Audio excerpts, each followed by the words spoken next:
Hoy quiero presentar un ejemplo que puede pasar a ser como un modelo o un paradigma social en el momento que estamos viviendo en la humanidad, donde ya estamos viendo, ¿no?, tanta división, tanta confrontación, tanta separación, violencia, agresividad,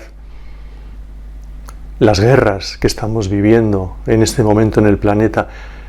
Y seguramente al hablar de guerras estemos pensando o estés pensando en dos en concreto, que son las que acaparan las portadas de todos los medios de comunicación, pero yo no las quiero nombrar.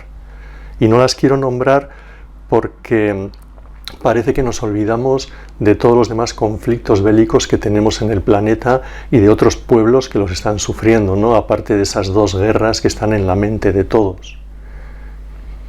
Y podríamos poner también el ejemplo del terrorismo. Acabamos de tener uno muy sangriento, que tampoco lo quiero nombrar para no quedarnos solamente en él y olvidarnos de todos los que han sucedido y olvidarnos de la amenaza constante que tenemos de nuevos actos terroristas en nuestro planeta. Y por no mencionar, que también lo mencionamos, claro, la situación de los líderes políticos, la vergonzosa situación de los líderes políticos, las escenas que nos están mostrando los líderes mundiales de la política, que son las personas que van a dirigir el rumbo o que están dirigiendo el rumbo de la humanidad. ¿Hacia dónde se nos está llevando? ¿Qué calidad de políticos estamos teniendo? ¿Qué vergüenza es el observar lo que estamos observando y que sin embargo la humanidad tengamos que estar dependiendo de ellos? Es, como digo, una auténtica vergüenza lo que estamos observando. ¿Dónde están los hombres y las mujeres de calidad? Y hasta de calidad humana, no solo intelectual, hombres y mujeres preparados que nos puedan llevar, dirigir a la humanidad, y más que dirigir es animar a la humanidad hacia unos caminos que no sean los propios de la división, del enfrentamiento, de el querer estar por encima de los demás. Ya no me voy a meter en los temas de la economía mundial, de el buscar cada uno lo suyo para que el otro caiga. Es una situación muy penosa la que estamos viviendo en este momento. Y me dirás, sí, pero es que siempre ha sido así. Lo que conocemos de la humanidad siempre ha sido así. Y sí, efectivamente, siempre ha sido así. Pero es que en este momento el mundo se ha hecho mucho más pequeño. El mundo, estamos mucho más en interrelación los unos con los otros. Y este movimiento que estamos viendo, que es el que acabo de presentar en unos pocos ejemplos, que es un movimiento involutivo y por lo tanto es movimiento de autodestrucción de nosotros mismos. Y no quiero hablar de la amenaza de la guerra nuclear o atómica, siempre ese miedo a la humanidad, siempre esos fantasmas y siempre esas insinuaciones de que puede pasar algo tan malo, ¿no? Siempre esas amenazas. Pues sí, siempre ha sido así en la humanidad, pero es que el momento evolutivo de la humanidad, el momento actual que estamos viviendo, es justamente el contrario. El movimiento o la situación actual de la humanidad, el momento evolutivo es el de la creación, precisamente, de sociedades armónicas, en las que nos sintamos todos formando parte de una unidad, de un todo. Esto es el universo, el que vivimos. Universus, hacia la unidad. Sentirnos que todos formamos parte de un engranaje en el que nos necesitamos los unos a los otros y donde nadie es superior a nadie y por supuesto nadie es inferior a nadie. La unión que debemos vivir, el movimiento de unidad viene de la armonía, de crear esas sociedades armónicas, y que es justamente todo lo contrario de lo que estamos viendo.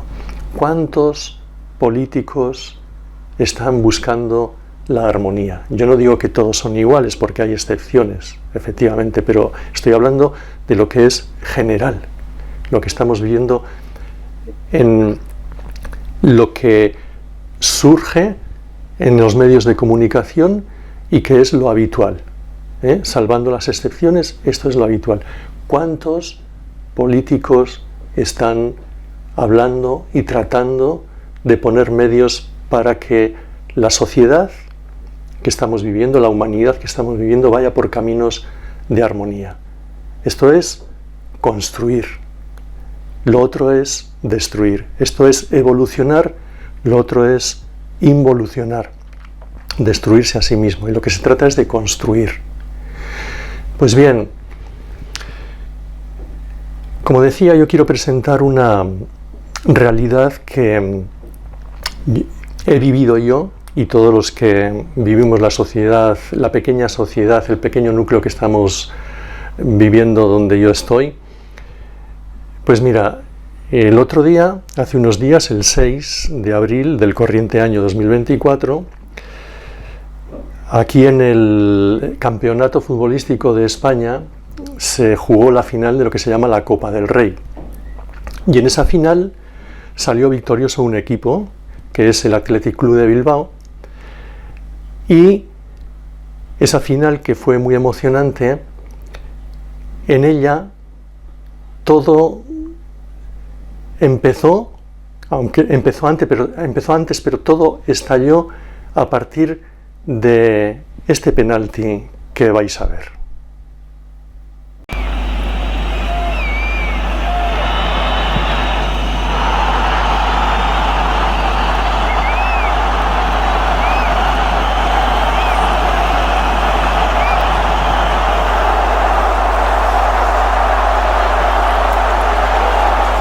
Desde ese momento se fueron sucediendo diferentes expresiones de un enorme estallido de celebración, de una alegría desbordada y de mucha, mucha emoción.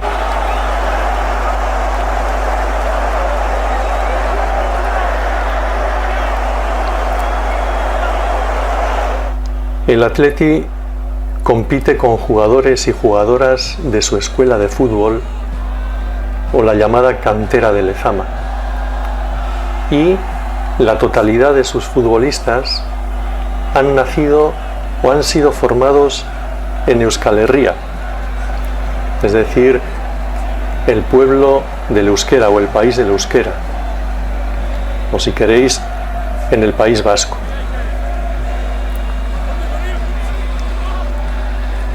En este caso, además, coincide también con que su entrenador, anteriormente, siendo joven, fue futbolista del club.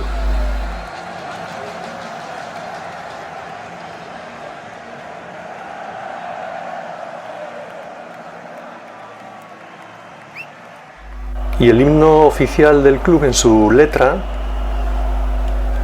hay un momento en el que se canta: porque habéis salido del pueblo, os quiere el pueblo. Claro, todo esto provoca el vínculo apasionado que Vizcaya tiene con su club. Vizcaya es la provincia, en algunos lugares le llamáis el departamento, y Bilbao es la capital de la provincia. La comunión del equipo con su afición es enorme. Además, todos los jugadores defienden su identidad y su pertenencia.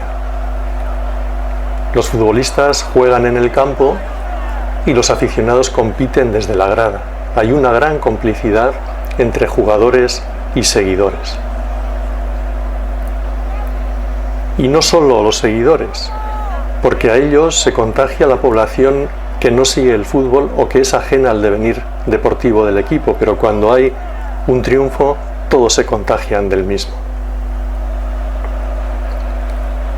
No hay otro club al que hubiera acompañado a Sevilla, que es la ciudad donde se celebró la final y que está a 900 kilómetros de Bilbao, no hay un club que hubiera acompañado a más de 70 o 80.000 aficionados, teniendo en cuenta además que la mitad de ellos viajaban sin entrada y que asistieron al partido desde una pantalla gigante instalada para el caso. Y a pesar de ello, todo se desarrolló sin altercados, sin conflictos y en ambiente de convivencia festiva. Ni hay una ciudad que se engalane para un partido desde semanas antes a la fecha de la final como lo hace Bilbao y los pueblos de Vizcaya. Y el plato fuerte de las celebraciones es cuando los jugadores entregan la copa a los aficionados. Y lo hacen de una manera espectacular. Lo hacen subidos a la gabarra. La gabarra es una barcaza, una embarcación de casco plano que en sus días era destinada a la carga y descarga en el puerto. No tiene motor y debe ser arrastrada por un remolcador. Pues los jugadores suben a la gabarra y el trayecto discurre desde la desembocadura de la ría de Bilbao, en Guecho, remontando hasta la ciudad misma, a la altura del ayuntamiento, que es donde desembarcan para acceder a la casa consistorial.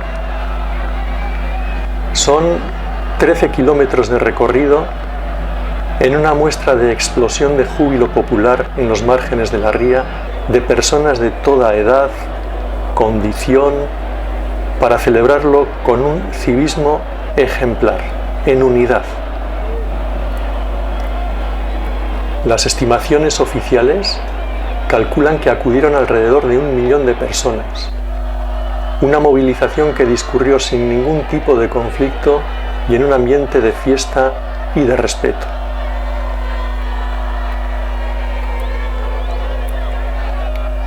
El mismo metro tuvo que atender a 50.000 viajeros en un poco tiempo, que era el tiempo de ir a la celebración de la gabarra. La avalancha humana obligó a cerrar temporalmente algunas estaciones.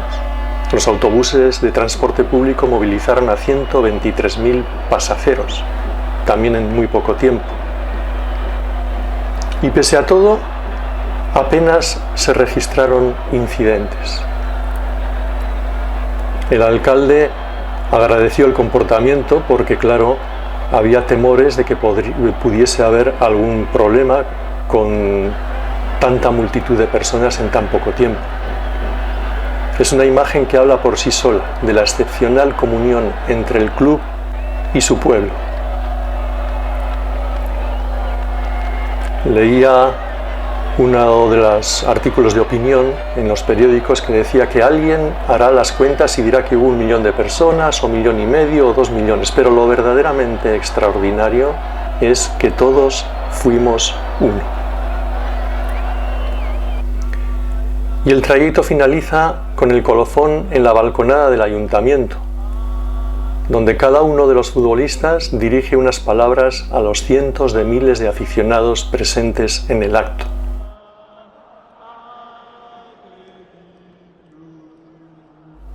Leí en uno de los artículos de opinión que el Athletic une lo que la ideología divide.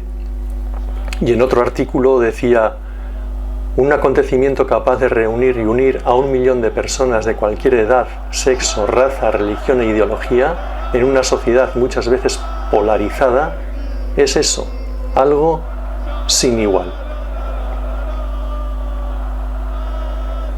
Después del ayuntamiento, los jugadores van al edificio de la Diputación de Vizcaya, que es donde terminan los actos. Y el entrenador del club decía lo siguiente en la sala de prensa. Lo que significa este triunfo para el club es lo mismo que para la afición, porque al final todos somos uno, y evidentemente eso no sé si lo pondría en el primer lugar, pero eso es algo fundamental, porque al final, ¿quién se puede escapar de lo que es el Athletic? Nosotros somos el Athletic.